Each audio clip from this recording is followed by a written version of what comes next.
Hey guys, Corey here. Today I'm bringing you guys a killer Town Hall 11 war base. It's right above my head. 6 tries it took the enemy team to take this base down. And this isn't a war where they freshed like the majority of our bases. This was by far the best Town Hall 11 out of like 20 in this war against some obviously skilled attackers, because they took out a ton of our bases very easily, but not this one. In this video, I'm going to tell you exactly where you can find the base link to copy this base immediately. Right now, WHF/Tribe Gaming Family is recruiting maxed out Town Hall 11s, max base, max heroes. If you got some skills, check out the link in the description of this video to WHF Family Recruiting Discord server. Join that, read the README, follow the directions. It's super easy. I hope to see you in the family soon. Now back to our base video. Here's a quick scout view shot of the base, just in case you can't make the base links work for some reason, you don't know how to do it. You can still take a screenshot on one device, open up Clash on the other, and build it the old school way. I do not recommend changing defensive CC, Teslas, or traps. If you do that, it will not defend the way it's designed to defend. With that, let's go check out these failed replays. This first replay definitely made me laugh. Now, in competitive wars, most of the CCs you're going to run into at Town Hall 11 are going to be like a Hound, Houndloons, maybe a couple Ice Golems, but usually a Hound is involved. And so the enemy just assumes it's going to be a defensive Hound in the CC. He's going to sui his heroes away from the CC. He doesn't want to pull what he thinks is the Hound. He's going to be using an Electron with the Stone Slammer for the rest of the entry on this base, trying to take down the Queen, trying to take down the Eagle, and he's just trying to leave that CC alone. But unfortunately for the attacker here, this base is not rocking a Hound as a defensive CC. It is rocking a big dragon along with a witch, and I believe a few archers as well, and the attacker's about to find this out right now. This was a bold attack, doing this as a fresh hit. You're really taking that risk, but you know, if you've been watching your buddies hit bases and 9 out of 10 of those bases have been Hounds, then this is the kind of move that a lot of times you'll end up making, and in this case, he just ended up being wrong on it. Pretty funny. You know that moment when he saw that big dragon come out of the CC along with the witch? It was like an oh crap moment. This is not going to go well. He's going to use that freeze on the enemy Queen, on the enemy CC, although he missed the dragon. So his Electro Dragon actually does take down the Queen. Unfortunately, then he backtracks for a gold storage like E-Dragons tend to do. And look, we still got that big dragon in there on a pack of loons. He had minions that were trying to chase it down, or a couple lava pups I should say, but the dragon is gonna survive, and he's gonna be the bane of this attack. They run into that tornado trap there on the backside. That's crazy. That loon totally looks like it'd be in the tornado trap, but it was not. It was on the edge. And Big Dragon's just gonna eat the rest of these loons alive. So yeah, I had a good laugh when I keyed up this replay and watched it the first time. Good stuff. So defensive CC on this bad boy is gonna be a Big Dragon and a witch, along with a few archers to fill the rest. If you noticed on the start how there was actually one defense out of 6, you know how Clash of Clans only considers it a defense in their book if you get 0 stars, but for most of us, if it's not a 3-star, we consider it a defense. This one is gonna get a 0 star just because the Queen charge does not go as he hoped it would go. He's got 3 rages in this composition. He's got a freeze and he's got a jump spell. He's got some pretty good jump spell value right there. You can jump into an area where you're going to have access to the multi-target Inferno, the defensive Queen, the defensive CC, and eventually that Eagle artillery as well. So great value for the jump here. Let's see how it goes. He's got that Coco Loon down in place, trying to pull any Seeking Air Mines that are in there. Very, very nicely done there. Queen is firing off on the multi-target Inferno. He's already used one of his rages at this point. Working on the Expo right now while her healers are still being raged up. That rage spell is wearing off. He's still got an Expo and an Archer Tower on his Queen, so he drops down the next rage in anticipation of encountering the defensive CC and the defensive Queen.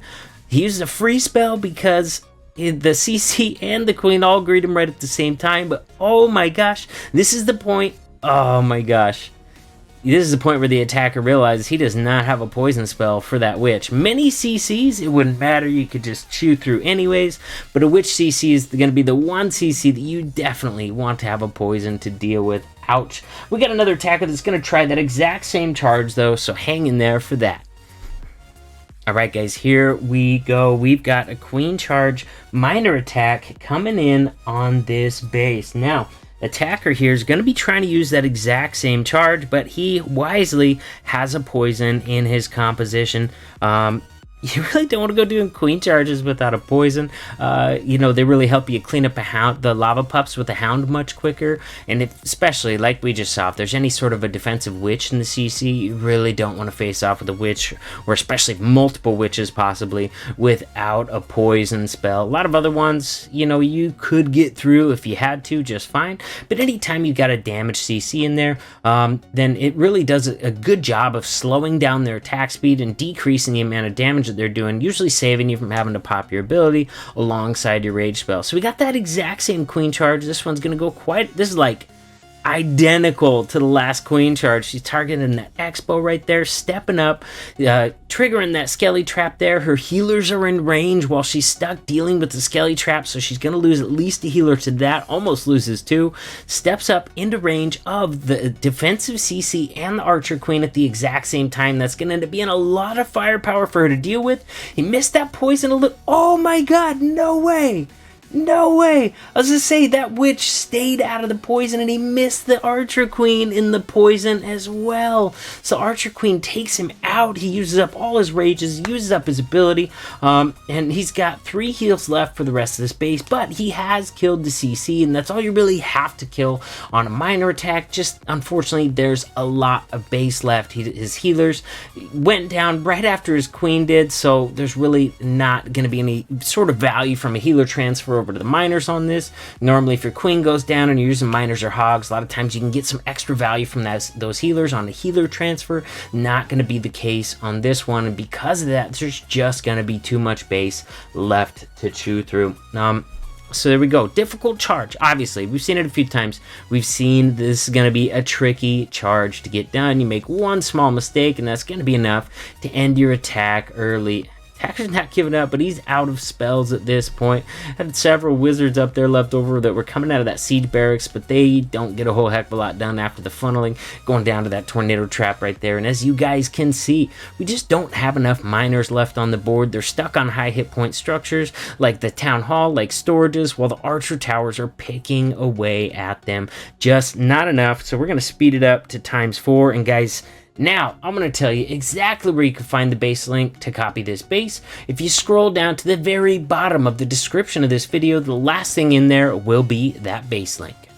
Alright guys, here is our final replay on this. It's going to be a queen charge lava loon attempt this time. Once again, this is a very familiar charge. I told you right on the first one, this jump gets you a lot of value. This charge can get you a lot of value if you can keep your queen alive through it. That has been the tricky part so far for the attackers. Let's see how the attacker using his queen charge lava loon attack, if he fares any better. King completed that funnel on the left hand side, continues to grab some more of those outside buildings until he runs out of health. Another beautiful jump spell placed down. Queen's doing good things. He goes in and rages up because he knows that she's going to be stepping into range of both of those expos right now. Now here we go. She's taking out that multi-target Inferno. Unfortunately, she's not in the rage anymore, so the multi's going to be able to get some damage in on those healers before it goes down. He's going to get ready to place another rage here pretty soon because he's still taking damage from 3-point defenses and those 2 expos and the archer tower over on the right hand side. Stuck with those skellies. This time healers are out of range of that air defense while Queen deals with the skelly, so he got a lucky break right there. Let's see that poison spell come down. Beautiful poison spell placement. Going to catch the Queen and the enemy CC. Still not enough to keep his Queen from having to pop her ability, so he does pop the ability, but he does go ahead and grab the enemy Queen and the defensive CC with it.